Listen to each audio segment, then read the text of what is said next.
Assalamualaikum dan selamat pagi kelas. Waalaikumsalam. Semua dalam keadaan sihat? Sihat. Tak demam? Tak. Tak sesama? Tidak. Tidak batuk? Tak. Okey, dah makan semua? Dah. Dah bersemangat nak masuk dalam kelas hari ni? Semangat. Alhamdulillah. Okey, sebelum tu saya dah lama awak cuti. Awak ingat lagi tak nama saya? Ingat. Okey, apa nama saya? Cikgu pasti. Betul.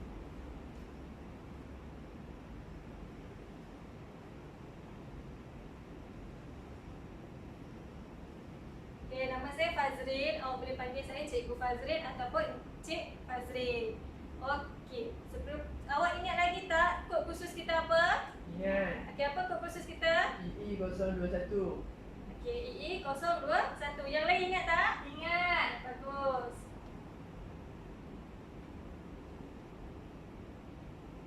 Tahap berapa? Tahap 2. Okey, 2012. 12. Okey, bagus. Okey, sebelum tu hari ni berapa hari bulan?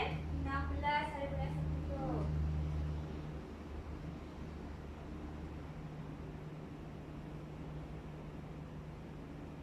Sebelum saya memulakan kelas, saya rasa macam keadaan awak tak cukup. Hari ni siapa yang tak hadir? Fatin tak hadir, cikgu. Kenapa Fatin tak hadir? Fatin duduk dalam zon merah. Fatin berada dalam kawasan zon merah. Okey, macam yang awak semua tahu, sekarang ni pandemik COVID-19.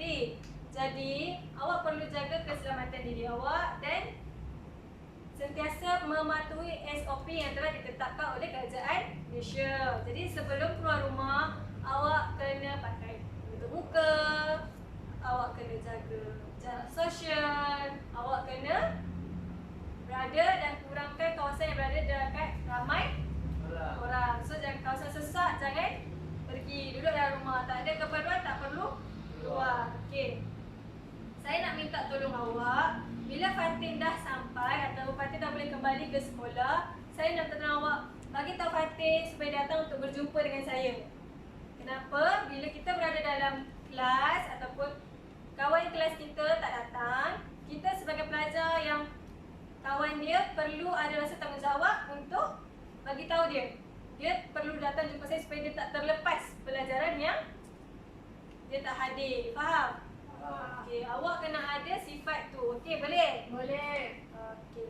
Sebelum saya memulakan kelas, saya nak awak semua berada dalam keadaan selesa. Awak berada dalam keadaan selesa tak? Selesa. Selesa, alhamdulillah.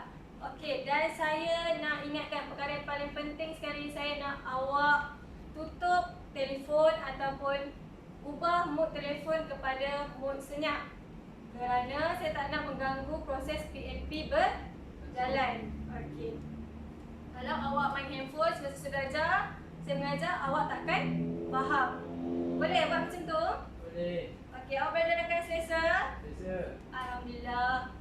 Okey, sebelum saya masuk pada topik kita pada hari ini, awak ingat tak kita belajar pada minggu lepas? Ingat, cikgu. Okey, apa yang kita belajar pada minggu lepas? Penjana fungsi. Okey, penjana fungsi. Saya dah terangkan dekat awak tentang jenis penjana fungsi. Setiap tombol fungsi pada penjana Fungsi. fungsi dan faktor keselamatan penggunaan penjana fungsi. Awak ingat tak tiga tu? Ingat, cikgu. Ingat. Okey, bagus. Hari ini kita akan belajar lagi satu jenis alat pengujian.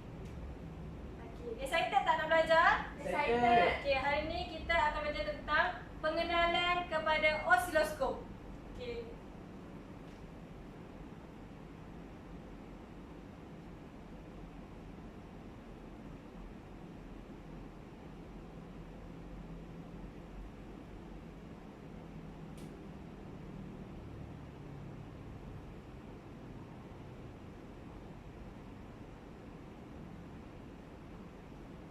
Pengenalan kepada osiloskop.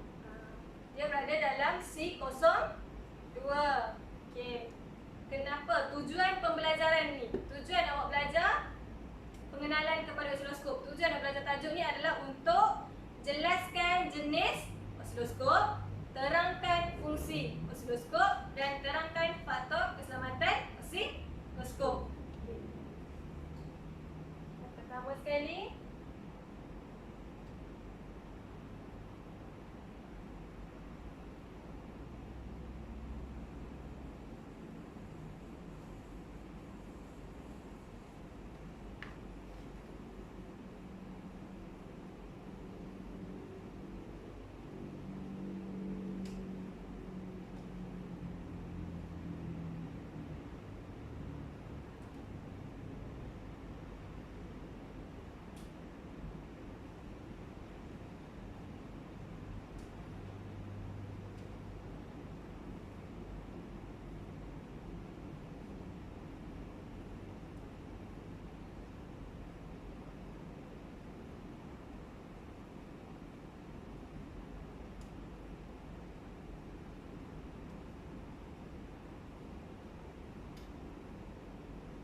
osiloskop dan terangkan faktor keselamatan osiloskop. Okey, kalau hari ni awak dapat tiga-tiga ni, maknanya pembelajaran awak berjaya. Okey. Kenapa awak perlu belajar osiloskop? Okey, kerana dalam dunia technician ataupun jurutera, awak bermain dengan osiloskop ni hampir setiap hari. Okey, bila awak nak uji lita, awak perlukan osiloskop. Bila awak nak suri lita, awak perlukan osiloskop. Okey, so awak kena mahir dalam penggunaan osiloskop supaya awak boleh melakukan proses pengujian tu dengan sempurna. Okey, jadi untuk kelas hari ni saya minta awak fokus sebab apa yang saya nak sampaikan ni sangat penting. Awak akan guna benda ni di masa akan depan, masa awak bekerja, dan kita juga dalam subjek ni awak perlu buat amali. Okey, jelas? Jelas. Okay, sebelum saya masuk kepada osiloskop ni, saya nak tahu, awak pernah tak tengok osiloskop? Tak. Tak pernah tengok osiloskop.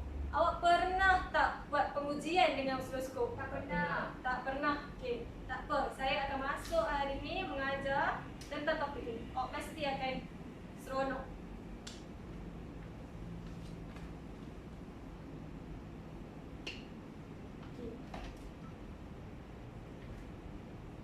Pengenalan kepada osiloskop.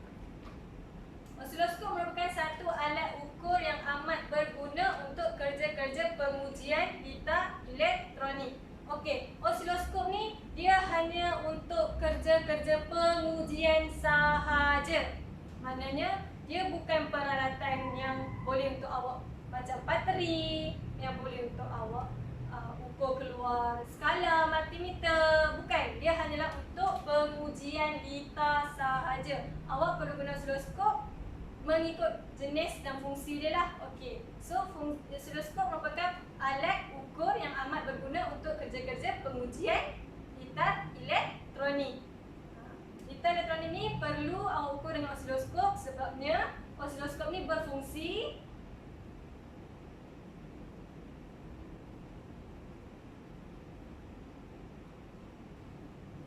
untuk memaparkan gelombang. Okey, osiloskop ada dua jenis osiloskop.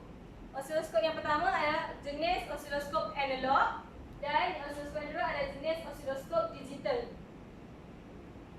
Okey, osiloskop yang pertama jenis analog yang maknanya dia sama dengan osiloskop digital. Tapi osiloskop analog ni adalah osiloskop yang dikeluarkan sebelum osiloskop digital. Dia akan diperbaharui dari semasa ke semasa. Daripada osiloskop analog akan terhasilnya osiloskop digital. Osiloskop analog lebih digunakan di bangku sekolah ataupun dalam proses pembelajaran lah. Tapi kalau osiloskop digital, awak akan lebih guna dia pada masa awak bekerja dalam industri nanti. Okey, awak akan lebih banyak guna masa osiloskop digital. Tapi dalam proses pembelajaran awak, kita akan guna osiloskop analog. Faham? Jelas? Jelas. Okey. Okay, sekarang ni awak dah tahu untuk tujuan yang pertama. Tujuan pertama awak dapat, iaitu apa tujuan pertama kita? Jelaskan jenis osiloskop. Okey, jenis osiloskop ada dua, osiloskop analog dengan Digital. Okey, awak dah capai tahap yang pertama. Okey, kita akan pergi kepada terangkan fungsi osiloskop. Osiloskop ni apa fungsi dia? Okey, fungsi osiloskop secara umumnya adalah memaparkan bentuk gelombang, mengukur frekuensi, tempo, arus dan voltaj. Okey, osiloskop ni dia hanya untuk mengukur membentuk gelombang, mengukur frekuensi, tempo, arus dan voltaj. Daripada bentuk gelombang, kita akan dapat kira frekuensi, kita dapat kira tempo dan kita dapat kira arus dan voltaj. Okey, fungsi yang kedua adalah membantu mengesan kerosakan alat-alat elektronik ataupun elektrik. Okey, kenapa membantu? Okey, dengan awak menguji dia, awak akan dapat bentuk gelombang, betul? Bentuk gelombang mesti dalam keadaan yang baik. Nanti saya akan tunjukkan bentuk gelombang yang baik. Okey, kalau bentuk gelombang tu tak baik ataupun bentuk gelombang itu dalam keadaan yang tidak elok, maknanya lita itu kemungkinan besar rosak. Jadi dengan adanya osiloskop, awak dapat tahu awak punya lita tu dalam keadaan baik ataupun tidak melalui bentuk gelombang yang terhasil daripada oscilloscope. Okey, faham? Jelas kat sini fungsi dia? Faham. Okey, fungsi dia adalah untuk membentuk gelombang, mengukur frekuensi, tempoh dan arus volt serta voltage di tap. Faham? Faham. Okey. Seterusnya, kita akan pergi pada fungsi setiap bahagian oscilloscope. Okey, kalau perasan dekat sini, awak akan nampak 22 tombol ataupun bahagian muka hadapan oscilloscope. Okey, awak tak perlu rasa takut sebabnya dekat sini memang awak akan nampak banyak. Tapi dia terbahagi kepada dua bahagian. Satu adalah bahagian untuk channel 1 ataupun masukan 1 dan satu bahagian adalah channel 2 ataupun masukan 2. Tombol dan fungsi dia adalah sama. Untuk channel 1 tombol yang sama dan tombol yang sama dengan channel 2. Dia nampak banyak sebab tombol channel 1 ada, tombol channel 2 pun ada. Okey, tak apa, mungkin awak masih lagi dalam keadaan sama-sama. Kita akan masuk pada fungsi setiap tombol. Okey, yang awak nampak banyak tu yang utamanya adalah beberapa je. Okey, yang pertama calibration point. Calibration point berfungsi untuk menentukan nilai ukuran sentiasa tepat. Okey, calibration point ni penting dalam oscilloscope sebab sebelum awak memulakan ataupun melakukan pengujian oscilloscope, awak perlu pastikan oscilloscope tu dalam keadaan elok, betul? Okey, bila awak onkan oscilloscope tu, awak tak tahu pun dia dalam keadaan elok ataupun tak. Calibration point ni fungsi dia adalah untuk mengetahui sama ada oscilloscope tu dalam keadaan elok ataupun tidak. Okey.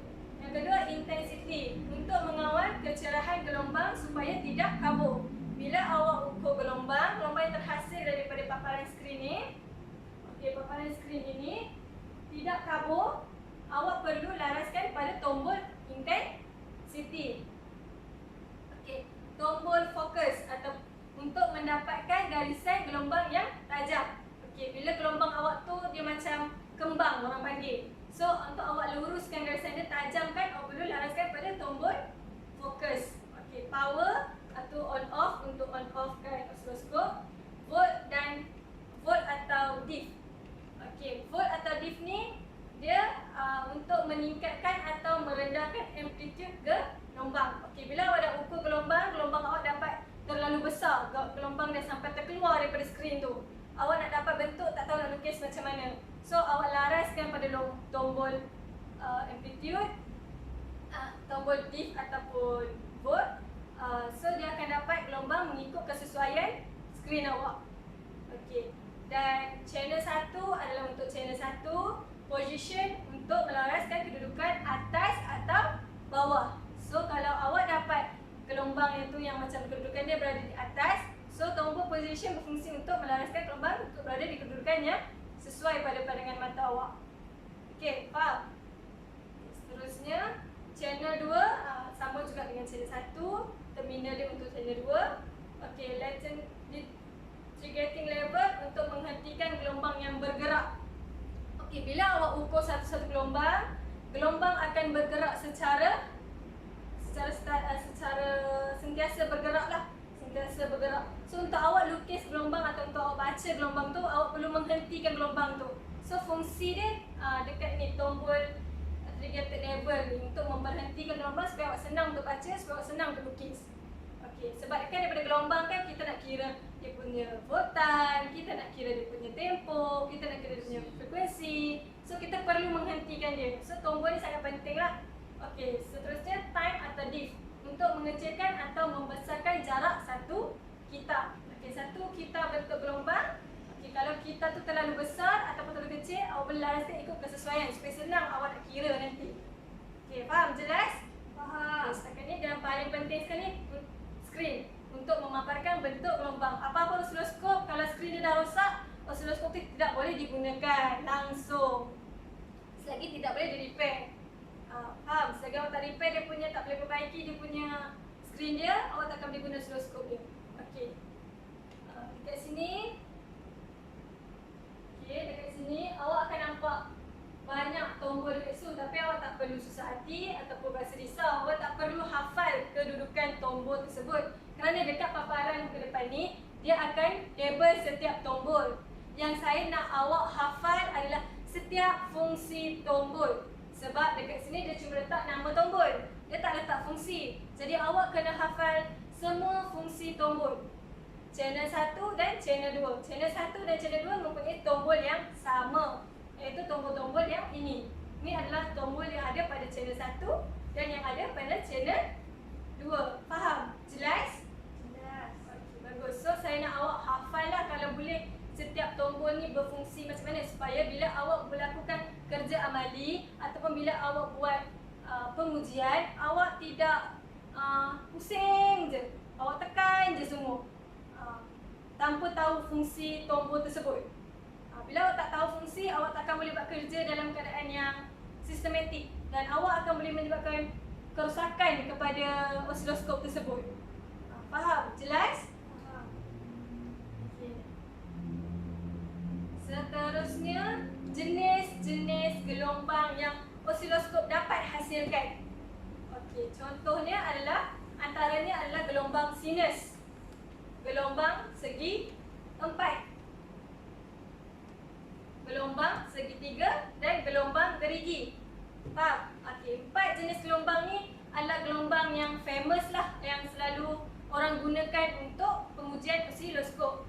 Okey, tapi yang paling selalu digunakan untuk pelajar adalah gelombang sinus dan gelombang segi empat.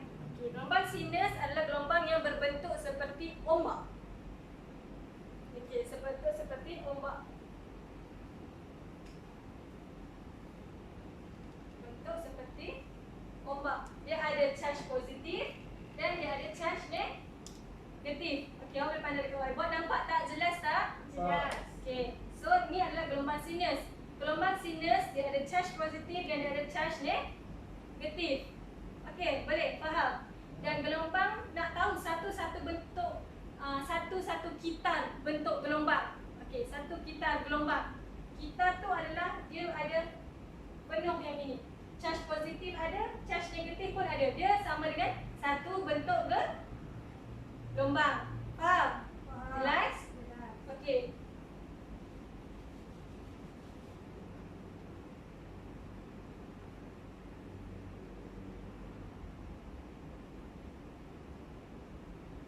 Okey, kalau macam ni dia ada dua bentuk kitar gelombang. Dia ada dua kitar gelombang. Okey, satu positif di sini dan satu lagi di sini. Dia ada dua kitar gelombang. So faham kan cara tengok kitar gelombang ada berapa? Okey, so sama juga kalau awak tengok gelombang sinus, bentuk gelombang sinus, cara kitaran dia pun sama untuk empat jenis bentuk gelombang. Dia ada charge positif dan charge negatif. Okey, sama juga. Kadang-kadang kalau awak tengok gelombang berbentuk segi empat, dia berbentuk seperti segi empat lah. 1, 2, 3 untuk charge positif, 1, 2, 3 untuk charge negatif. Oh, satu kitar. Faham? Faham. Okey. Seterusnya gelombang segitiga dan gelombang gerigi. Di sini terdapat banyak kesilapan daripada pelajar-pelajar yang terdahulu yang saya dah pernah ajar. Mereka selalu silap gelombang segitiga dengan gelombang gerigi. Okey, gelombang segitiga kalau awak nak tengok dia berbentuk tegak. Okey, dia gelombang berbentuk tegak. Okey, nampak tak segitiga dia dalam keadaan tegak? Okey, nampak tak situ gambaran dia? Okey, tapi kalau gelombang berbentuk gerigi, gelombang tu berbentuk segitiga tapi dalam keadaan condong. Okey, dan kalau dia dalam paparan skrin osiloskop, bentuk gelombang tu tidak akan dapat lurus. Dia akan dapat secara macam ni.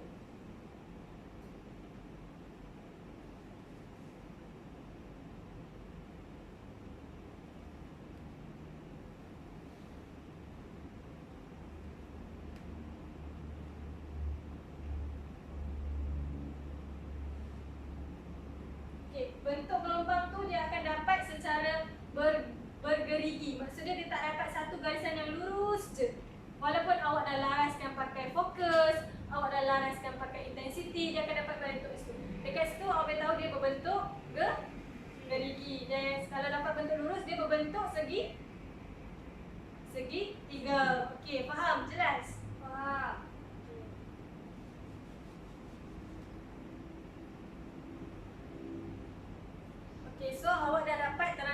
fungsi osiloskop. Fungsi osiloskop adalah untuk membentuk gelombang, mengukur frekuensi, tempo, arus dan voltaj. Betul? Serta dapat membantu dalam mengesan kerosakan litar elektrik dan elektronik. So, awak dapat faham dah fungsi osiloskop? Dah. Okey, dan awak perlu faham setiap tombol fungsi osiloskop. Okey. Dan awak juga dapat tahu 4 jenis bentuk gelombang yang dihasilkan. Apa bentuk gelombang yang dihasilkan?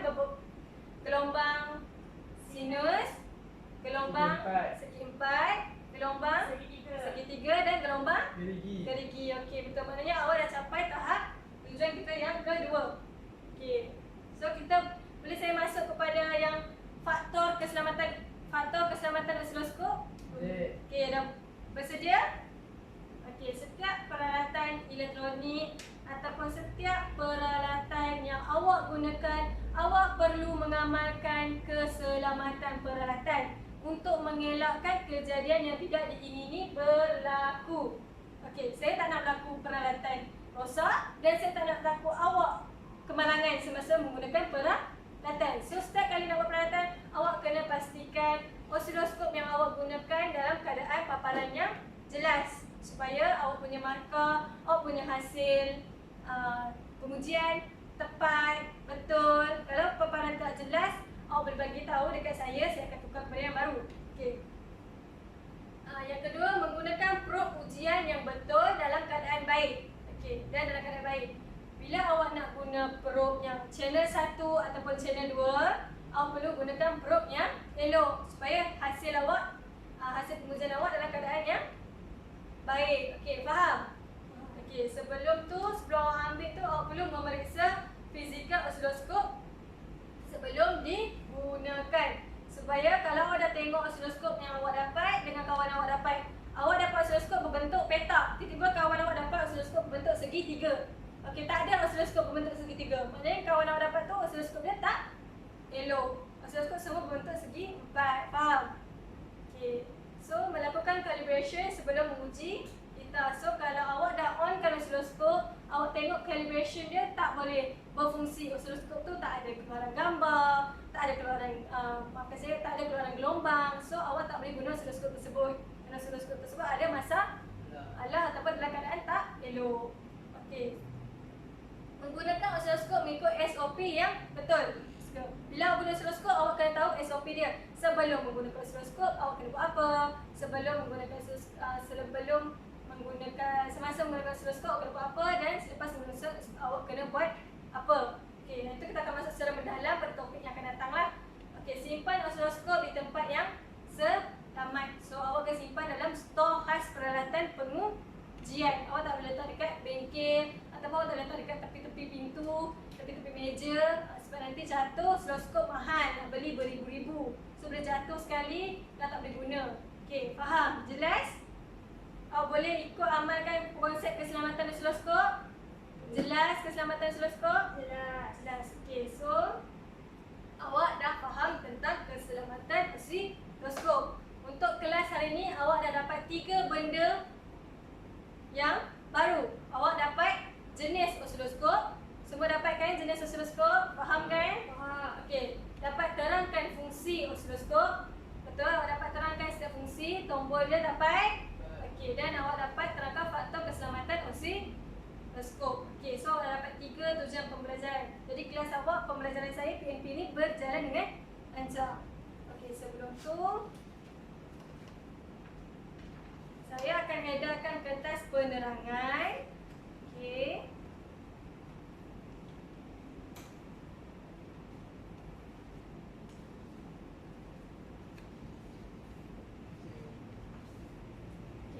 Cuba tengok awak punya kertas penerangan.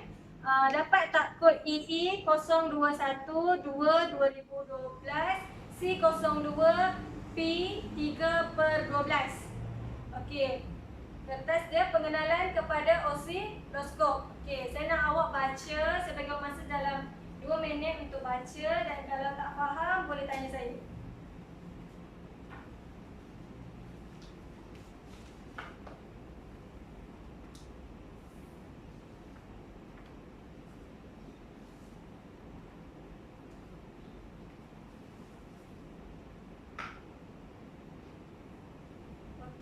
baca dah semua? Dah. Ada soalan? Tak ada. Faham kertas penerangan awak? Okey, kalau awak tak ada soalan nak tanya saya akan tanya awak soalan. Okey. Bersedia? Ya. Bersedia. Okey. Namakan dua jenis osiloskop. Okey, Sabrina. Analog dengan digital. Betul. So, dua jenis osiloskop adalah jenis analog dan Digital. digital. Okey, disebabkan awak berjaya jawab dengan betul, saya dah hadiah untuk awak. Okey. Soalan yang kedua. Apakah fungsi osiloskop?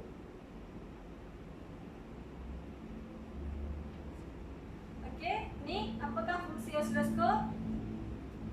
Untuk membaca graf amplitude. Okey.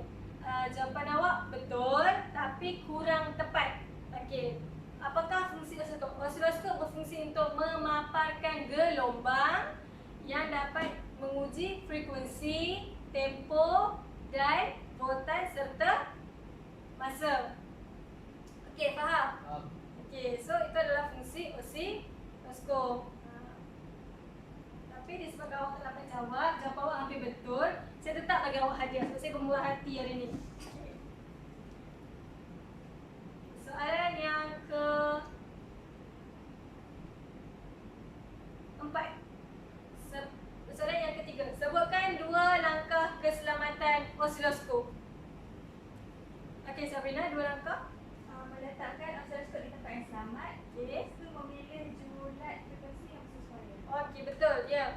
Dua langkah keselamatan osiloskop adalah meletakkan osiloskop di tempat yang selamat. Okey, awak tak boleh letak osiloskop di rata-rata tempat dan awak perlu lagi satu adalah memilih julat frekuensi. Maksudnya awak tahu fungsi setiap tombol dan awak tak tekan sebarang tombol tanpa fungsi yang betul. Okey, so ni. Okey, so itu saja kelas saya. Sebelum saya habis, saya perlu bagi dekat awak latihan kertas tugasan. Okey. Cuba awak tengok kertas tugasan awak. Dapat tak kod dia EE021-2-2012 C02T3/12. Pengenalan kepada osiloskop. Okey, saya nak awak jawab kertas ni. Saya bagi masa 2 minit.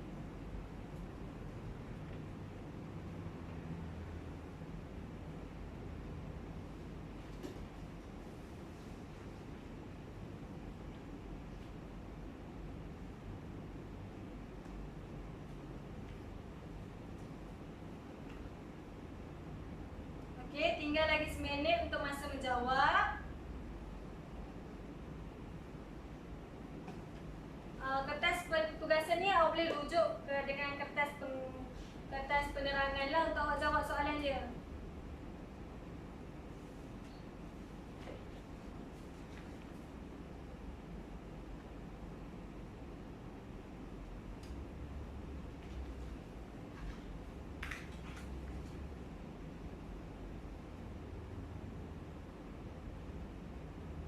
Okey, dah siap jawab. Saya akan kutip kertas tu semula. Okey, dah siap jawab semua? Dah. Okey, saya akan kutip.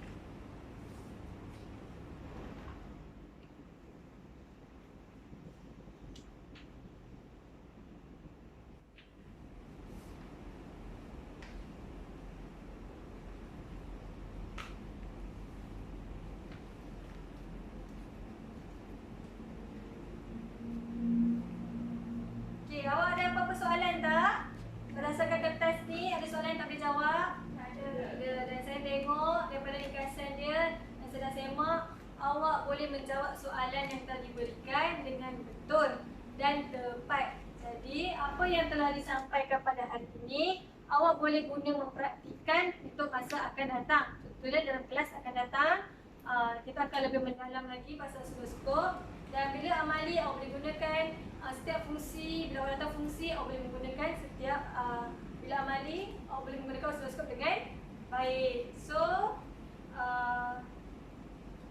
that's sini saya nak kata yang awak berjaya mencapai ketiga-tiga tujuan utama pembelajaran kita. So tahniah untuk diri awak.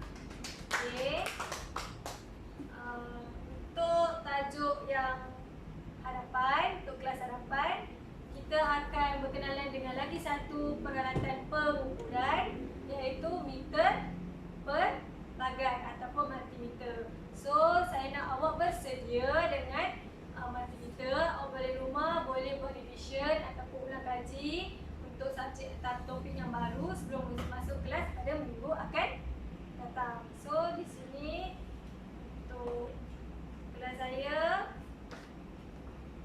setakat di sini saja. Saya ucapkan terima kasih dan saya